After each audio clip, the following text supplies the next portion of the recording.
What's up? What's up? What's up? It's your girl, Miss B. Welcome back to my channel. Sit back, relax, and if you are over the age of 21, grab your favorite drink, whether it's a shot, it's a glass of champagne, or a glass of your favorite wine. Yeah. There's this famous quote that says, a changed behavior is the best apology.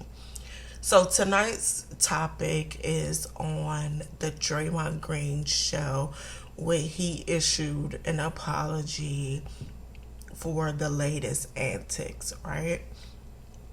So I'm really excited to talk about this. I previously recorded this, but of course, going back listening to it, I was like, I want to fine tune it. So here we are. I just want to put a disclaimer here.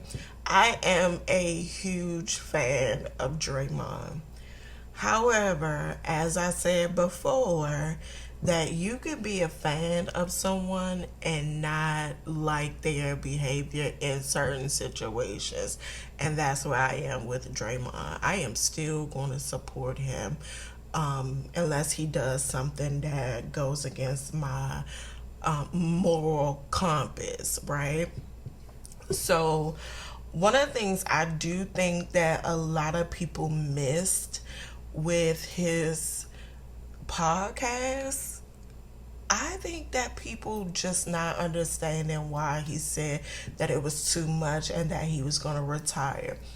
A couple people keep saying, oh, well, he's saying that if he can't hit people, kick people, and stuff like that, then he wants to retire and he don't want to put on a jersey no more.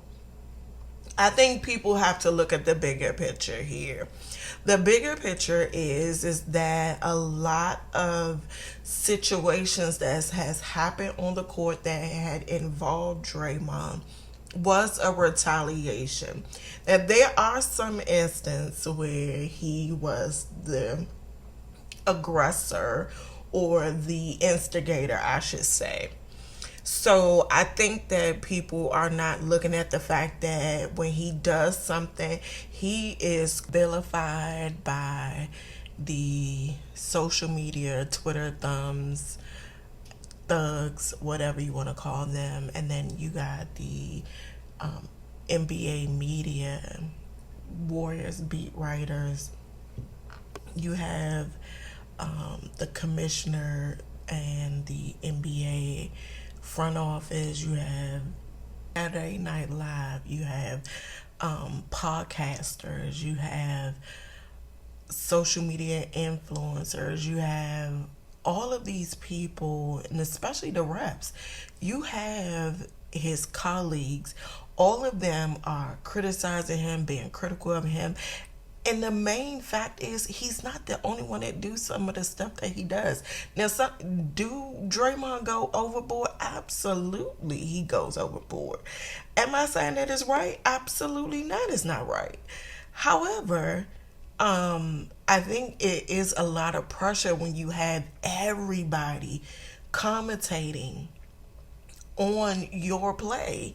And nobody and everybody else, like a Joel Embiid or a Pat Bev or a Devin Booker or somebody else, other players, Isaiah Stewart, other players that do have some similar behaviors.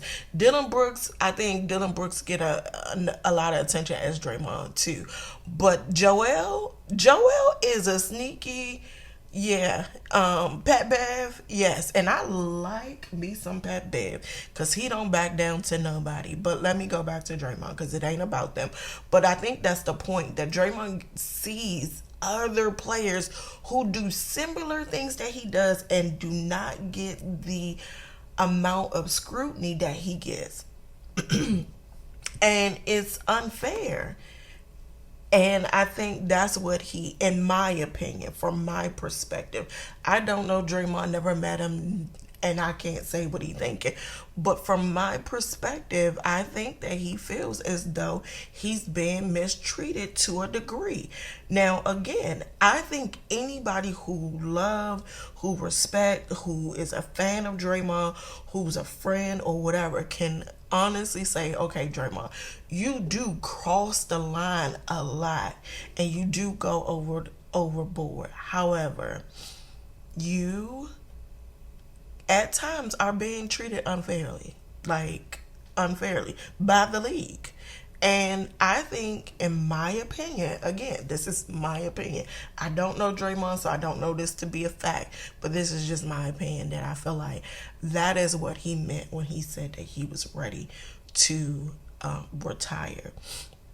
Now, one of the things I do like about social media, YouTube, Twitter, Instagram, you get to see other people's thoughts, and it's like, yeah, some thoughts are different, which is good.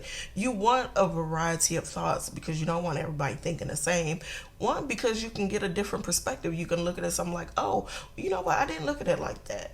And one of the things I will shout out is Hoop Reports, I believe his name is.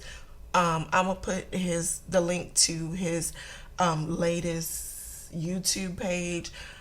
I did watch it, and that's what really propelled me to re-record my video, even though I was saying some of the same things. But I like that he shows the actual footage of stuff and how it's instigated by other players first, and then Draymond reacts and go overboard.